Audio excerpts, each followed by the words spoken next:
Welcome to using Docker for Developers session. Thanks a lot for attending this, for your time.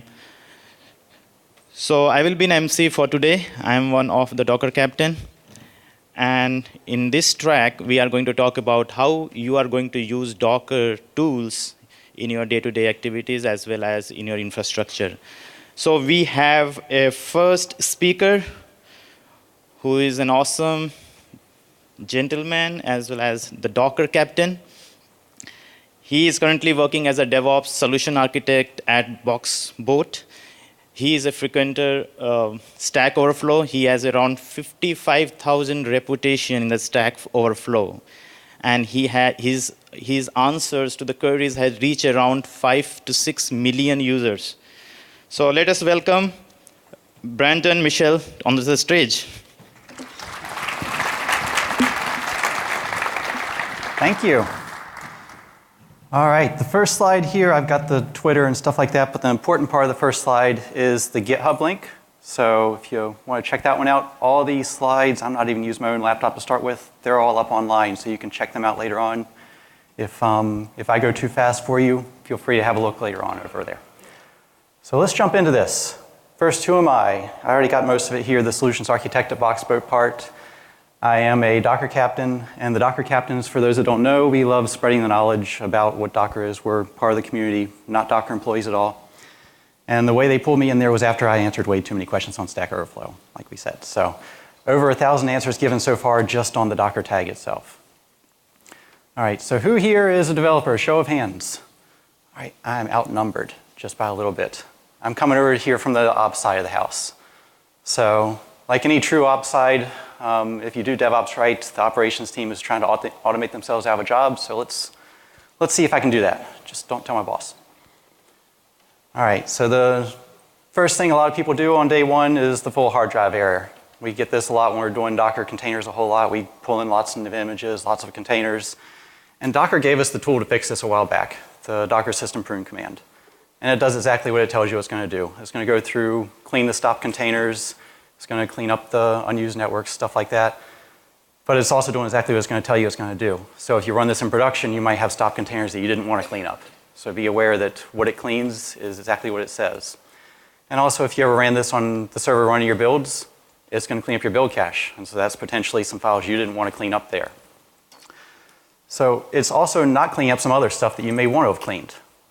And it's not cleaning up the running containers. So if you have something on your laptop that's been running for 6 months and you haven't been using it all, that's still going to sit around.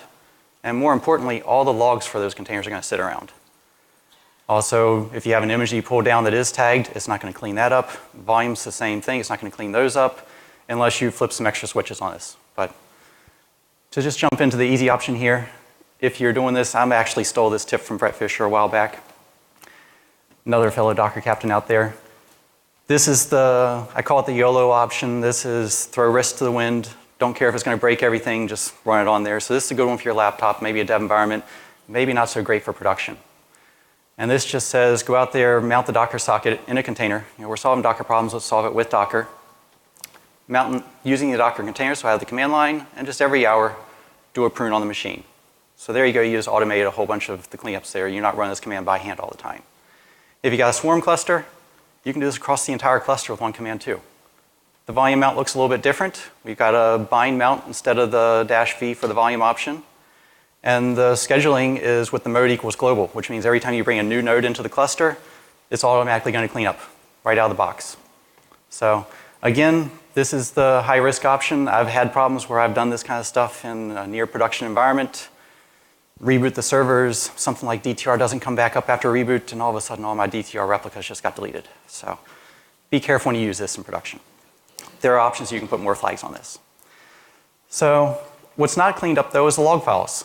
That's the one that I tend to get into a lot of times when I have environments that they're running very high volume stuff, because out of the box the log files are going to grow uncontrolled in Docker. There is no limit on how big they can get. They're just written to the file system as a JSON file. And if you were to try to clean this stuff up yourself, the potential if you did it outside of Docker is a higher risk because it's using JSON formatting. If you delete the file in the middle of it being written, you could break that JSON formatting, and then you have no logs. That would be even worse. So the good part is that this without limits is just the default from Docker. We can change those limits. If you run a one-off container, you have this little log options here. And the two fields mean, quite simply, max size is how big any one file can get, and then it can have multiple files per container. So you'll have this max file equals 3, so you'll have it grow to 10 megs that first file. It'll keep growing to the second file with another 10 megs, so now you're up to 20 megs of logs. Keep growing for the third file up to 30 megs. And then when it tries to write that next log, it's going to delete the first log file and write a fourth log file. So you're going to have between 20 to 30 megs of log files with these two options. And you can tweak this, adjust it as you need to. If you're doing compose, they have a couple options over there as well. Change these, 4 little fields there. If you're really doing compose, though, I think every time I've ever done compose, I've got more than one service in a compose file. And so we get something like this, where you have a new field that we came in with in 3.4, a new option in the compose file, where you can specify an extension field. And the extension field is anything at the top level that begins with an X dash. And the top level, I'm talking about indentation. And so anything with the X dash, compose completely ignores, does nothing with it at all. So this is for you to use for any of your own tasks. And then what I'm doing is I'm using some default YAML syntax as exists in YAML outside of Docker, since as far as I've known YAML. So this is very handy, especially for the Kubernetes people in the room. If you've got repetition in Kubernetes and your YAML files there, this is useful stuff. The ampersand default ops sets what's called an anchor. And the anchor is just setting kind of a reference that you can use later on. And down below, the star default ops is just an alias referencing that anchor. So whenever I specify the star default ops at the bottom, it just gets all those values that are up there at the top. And then the two left arrows there is merging those lines. And so I'm merging those default variables, those default values that we specify at the top, with something like the image name that's unique per service. So I've got generic stuff per service merged together with unique stuff per service. And I can eliminate a lot of repetition in my compose file. You can eliminate a lot of repetition in your YAML files that you're using for Kubernetes, anything else. Very powerful. And so I hope that people see this and figure out there's some good stuff you can do with this, because I don't actually handle logs this way. The way I do logs when I'm trying to merge them together is to specify, if my clicker works, I specify this in a daemon JSON file. Put this in the top level of the engine. So this is kind of a Linux syntax. I'll help the desktop people out here in a second here.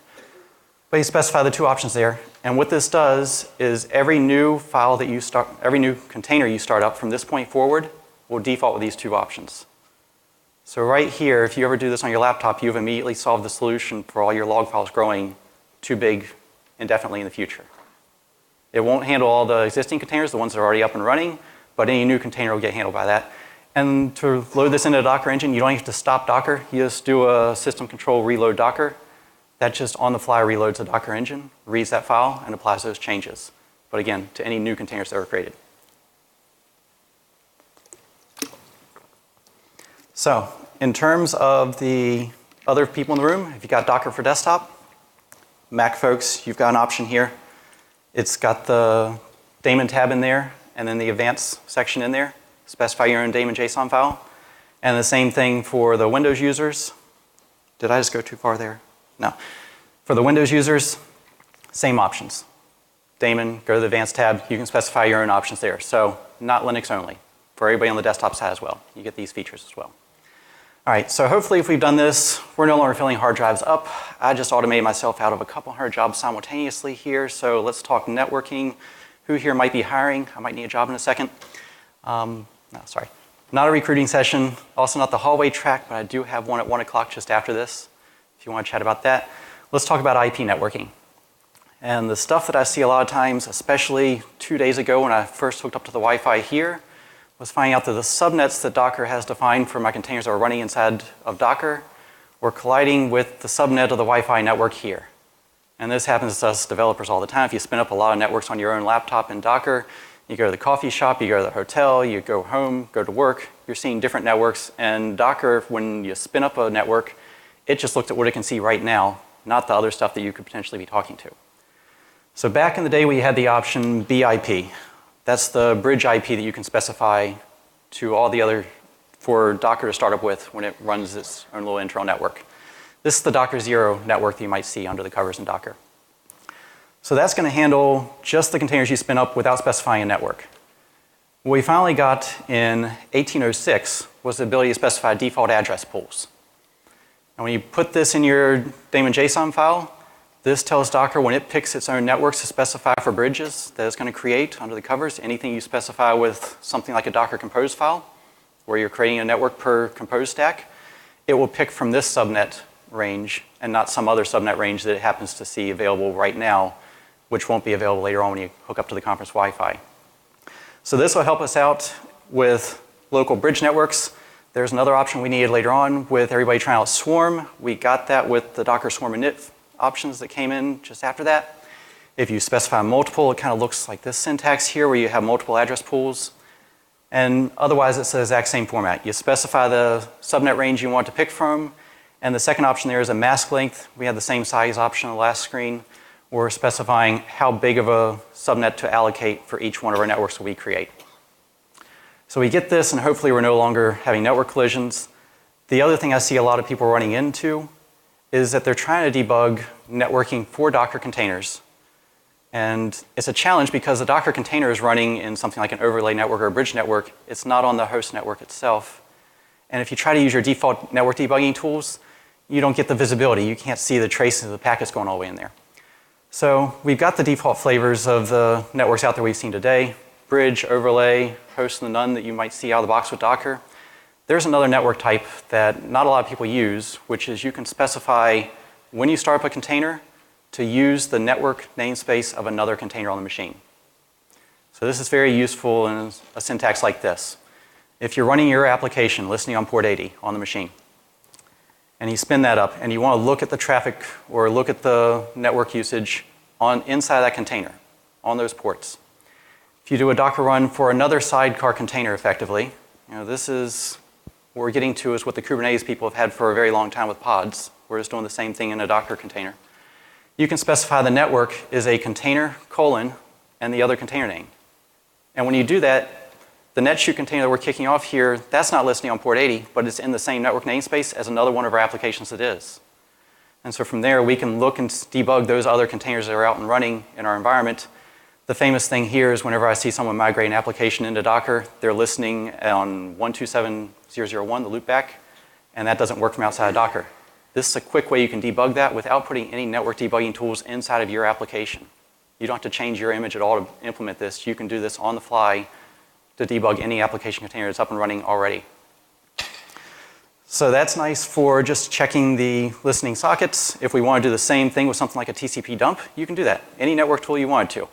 So if I spin up TCP dump in another sidecar container here, and then I open up another terminal out there and run a curl command just to access my application, just like that, I'm seeing all the network traffic in TCP dump. So I can see that we actually came in, we talked to our application, something went wrong. I've used this before to debug stuff like DNS inside of containers to figure out why DNS isn't working right, pass that back and forth. So very powerful to be able to debug the network within a container without modifying our applications. Okay, next area I want to jump into is talking layers. Layers is a very ambiguous kind of abstract concept for most people. When they hear layers, they see something like this. They'll do a Docker image inspect and they'll see a whole bunch of SHA-256 checksums. And it means a little bit to some people, not a lot. But the important thing to note here is that these are immutable. And I highlighted a couple lines because I wanted to take a look. Here's the image that I built. I wanted to look at the parent image that we used. And when you do that, those highlighted lines are identical. And all the lines between them are identical.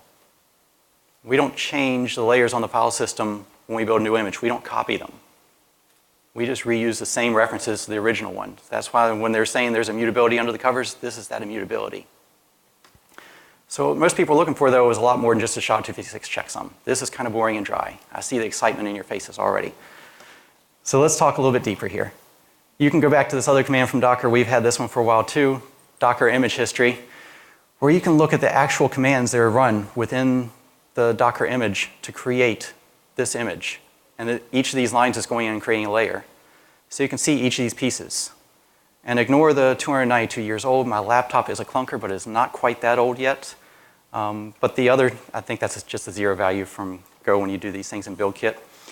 But the other ones there are telling you when that image was built. You can see as we go down that list, we're starting to look at the parent image and then its parent image. So we can see layers going all the way back down the tree.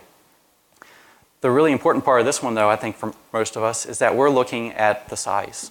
We want to know why our image is growing. What's causing all these layers to bloat as much as they are? And so if you look at that, you're trying to figure out, okay, well, that's nice to see the command, but what are all the files in that layer? Because if I do a Docker run on that container, I can see all the whole file system, but which files are associated with which layer, with which command? So if you want to debug that, the way I do it is I build the image with a different command. I build it outside of BuildKit, so I turn BuildKit back off. We'll jump into that in a little bit later here, a little foreshadowing. Run my Docker build command with a no cache option because I want to rebuild these layers so I can see them. And then I use an option in here called --rm equals false. It used to default to false out of the box and you had to specify a true, and then they realized that people didn't want to see all these containers cluttering up the container namespace. So they started by default deleting the containers as they run. And what you'll see is every one of these steps here is running in a container. That's the build processing inside of Docker containers. Every time you say run a command in there, it kicks off a little container under the covers, runs that container, and the end of it is normally to clean that container up.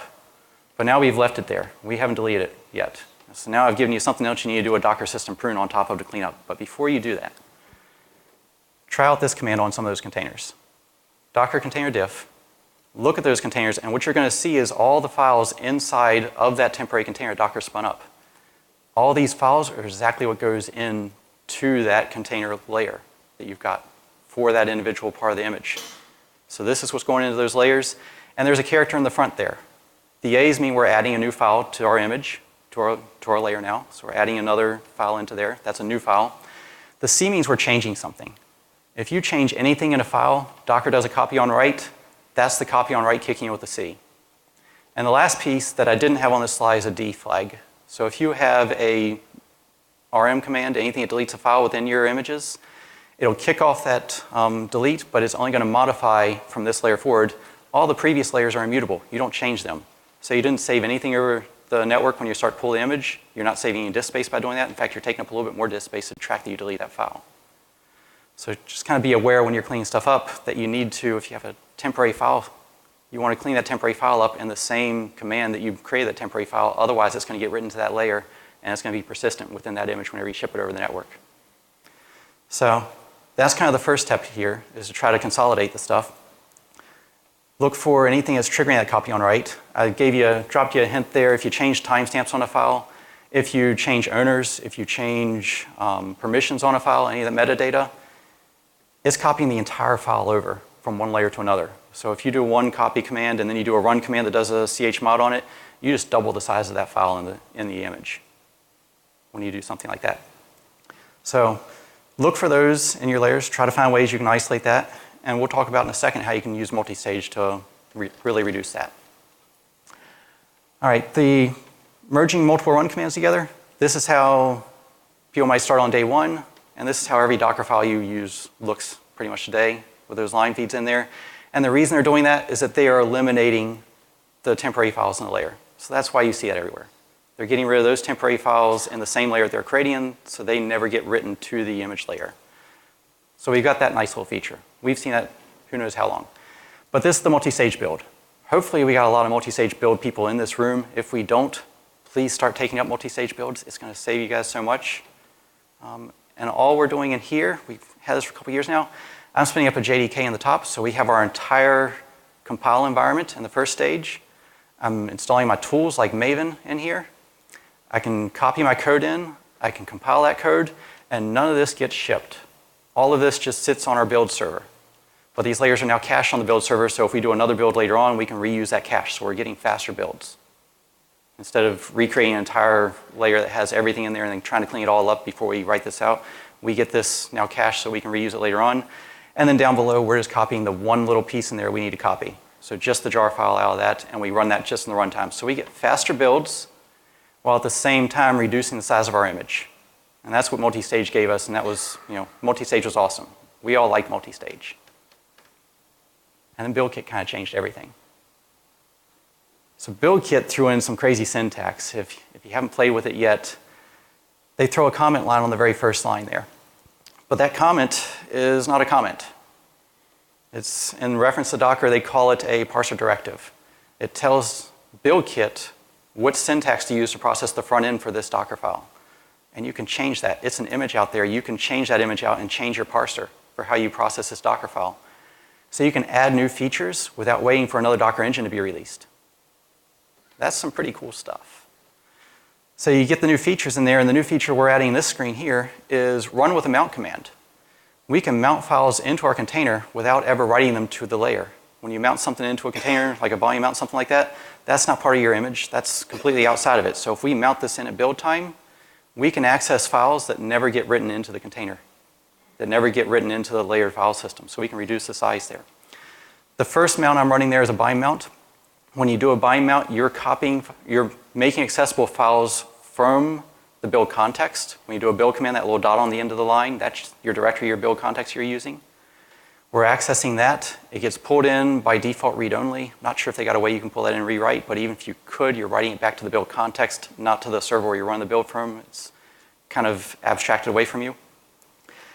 That one's fairly useful if you have something like a huge data set you want to process in your build process. But the second mount line there, that's the one that I find really cool. Because the second mount line is taking a cache directory. That's effectively a name volume in Docker. If you have a name volume that you pull in, and we run this build a second time, all those files are still there. They are never written to the image, they are never written to the layered file system, but they're still there for you to use the next time you run a build command. And if anybody's ever done some Java development, I saw a lot of hands, so there's probably a good number of you that do, you probably know that they have an M2 directory that has all your dependencies in there. So when you add one more dependency the next time, you don't have to download the 50 other dependencies you downloaded the last time you ran this build. They're all still there. You just download the one new dependency you pulled in. So we're getting faster builds, really quick builds here when we start using BuildKit. So hopefully that in its own, right there, that feature is a selling point for me. If that didn't sell you, the next one I've seen a lot of people ask for is they want to pull in from some kind of secrets out there. And everybody tells you very adamantly, do not put secrets in your images. And they're absolutely right. But you can use a secret during the build now with BuildKit. You put this syntax in there from the build command on the bottom there, you'll see that I'm mounting a secret in. When I mount that secret in, I tell it what file I want to add in. This could be a SSH key to access your private GitHub repo. Or in this case, we're pulling in some AWS credentials so that I can hit an AWS resource there. You mount that in, you mount that secret in, and now you can use it within your build, but it never gets written to the file system. So now you can finally build from private repos that we've been looking for all this time. So hopefully, give a round of applause to the Docker folks whenever you see them for putting this together, because this changes a lot of stuff for me.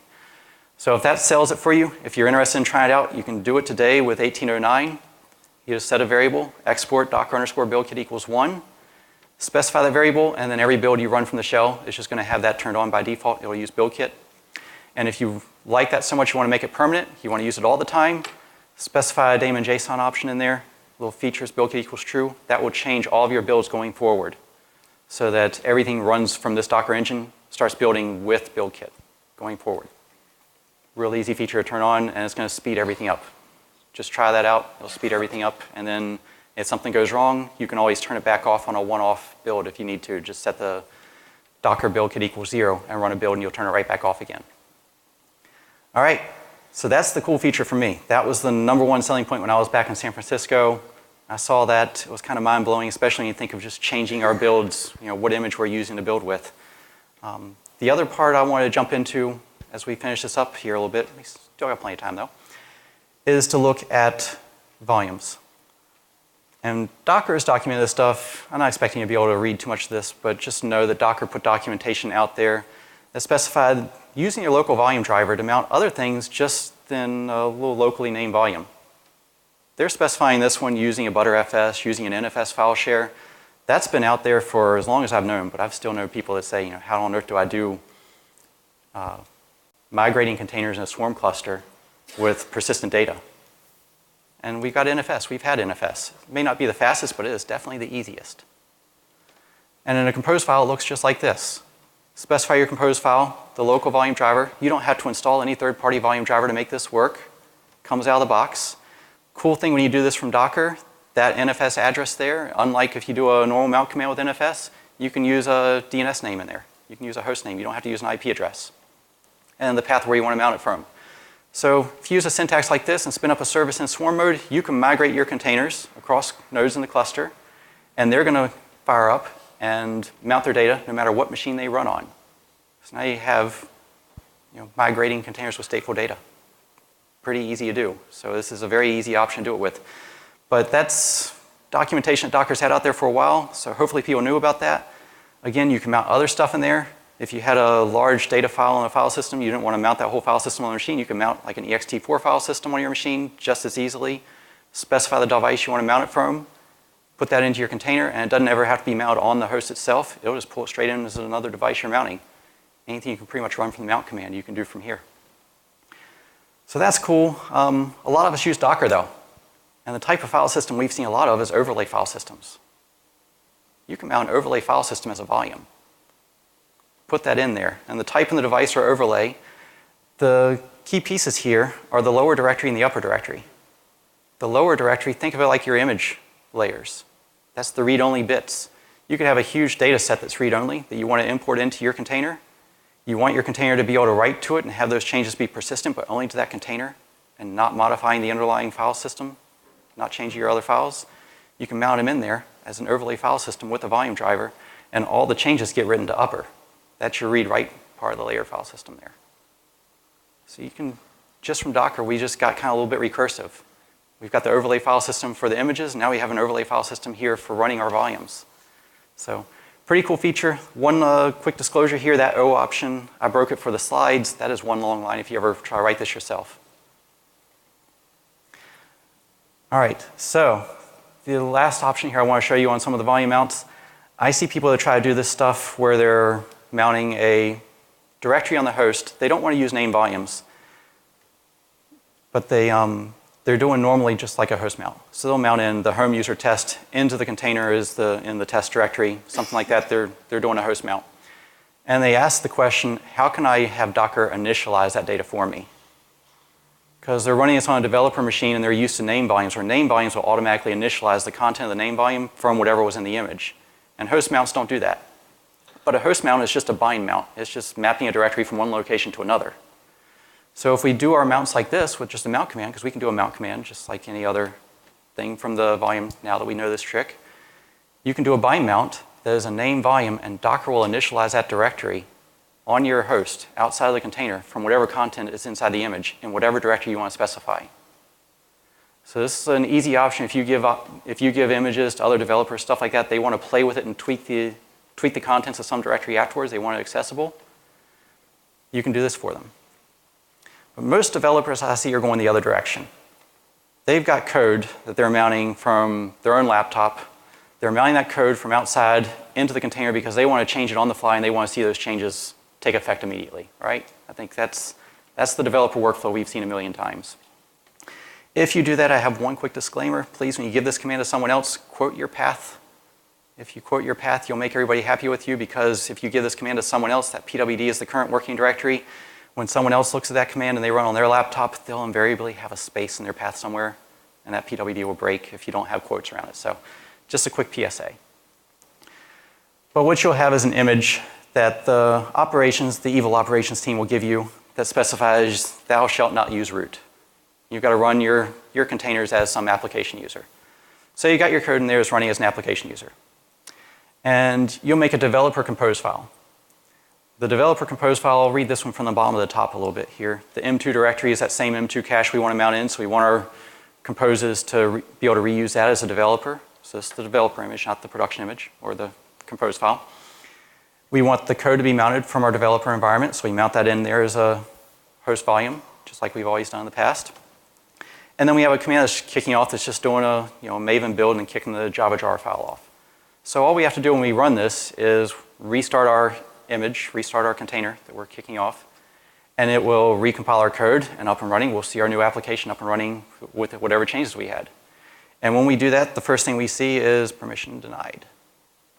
And the reason we see that so many times in the past, and the reason I've seen this question pop up so often, is that the UID of the application user on our host doesn't match the UID of our user on the host, sorry. The application user in the container versus the developer on the host. We have two different UIDs. And when those UIDs don't match, we get the permission denied. So there are a lot of ways to fix that. And I will say, if you're getting ready to take a picture of that one, these are all the wrong ways to do that. So if you try to specify something of running everything as root, well, we just upset the evil operations team. We also result in creating files that are owned by root that get written back out to our laptop, and now we can't modify the files that just got written by our container. So that's one bad option. The other bad option is to modify each one of these images to map whatever our laptop has. I've seen people put that as a build arg in their image build and put the UID of whatever their developer is. That means you have images that are local to each developer, and they're each different. So we're not running the same thing on a developer laptop that we're running in production. The last option there gets pretty close. We're going to change, if you try to change the container UID at the run or the compose time, that would change it so that it maps and we're not really modifying the image. But then we potentially have files that are inside the container that do not map to our host. And so now we can't write to stuff inside the container. We're good writing to the host, but now we can't write to stuff inside the container. Because the build process, when it ran through and ran all those commands, it wrote all those files out with the other UID. So that option isn't so good.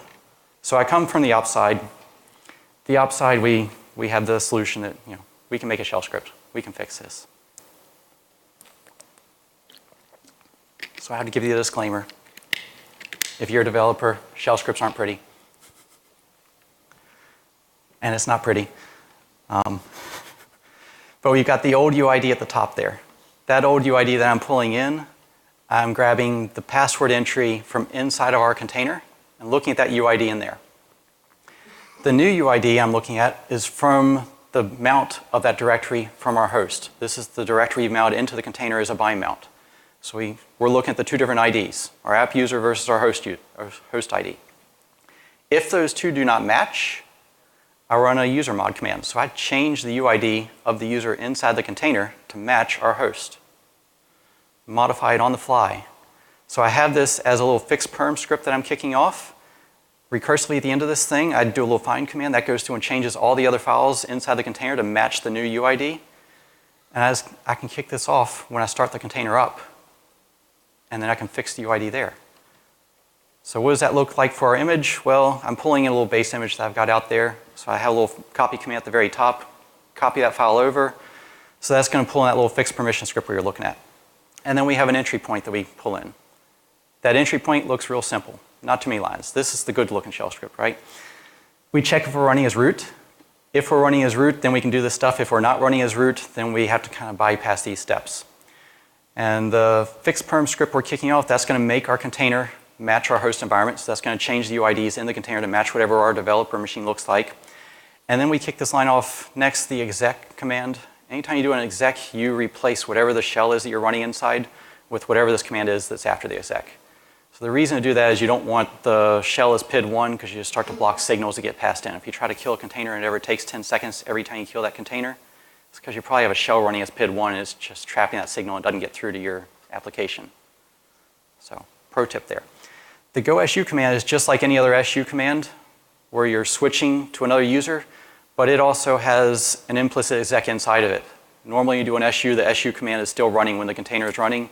Go SU runs your command without leaving the go SU command running at all. So it's another SU plus an exec implied in there. And the little double quote $ampersand, I don't know how many people in here are Linux coders.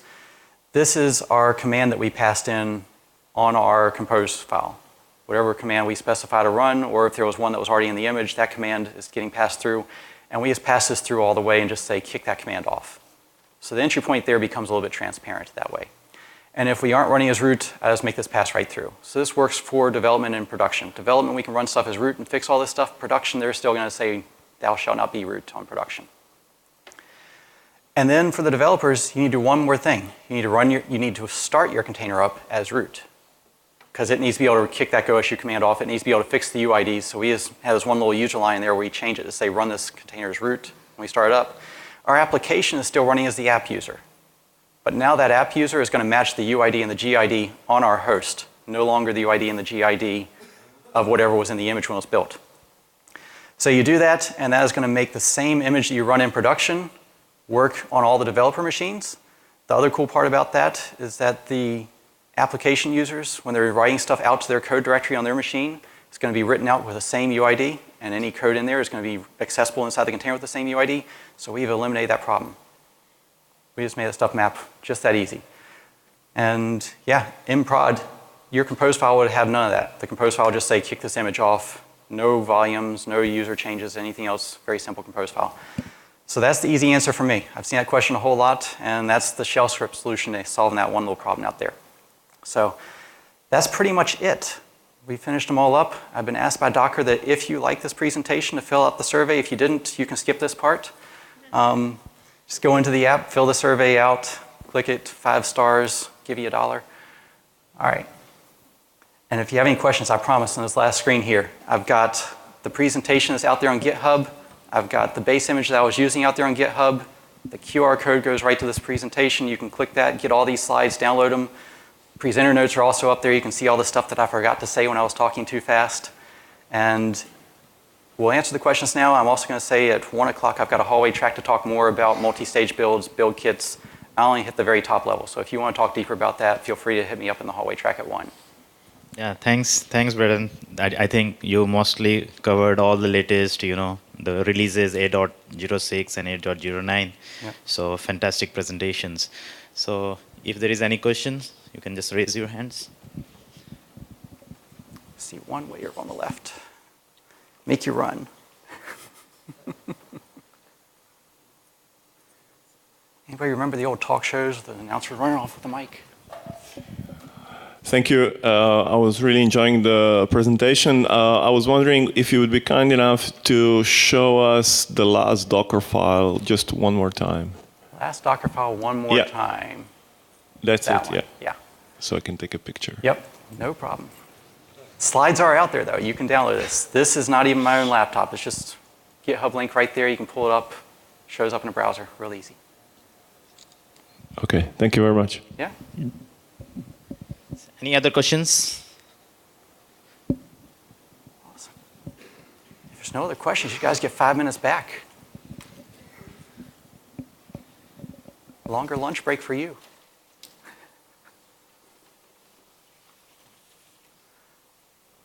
Awesome. Well, thank everybody. Appreciate it.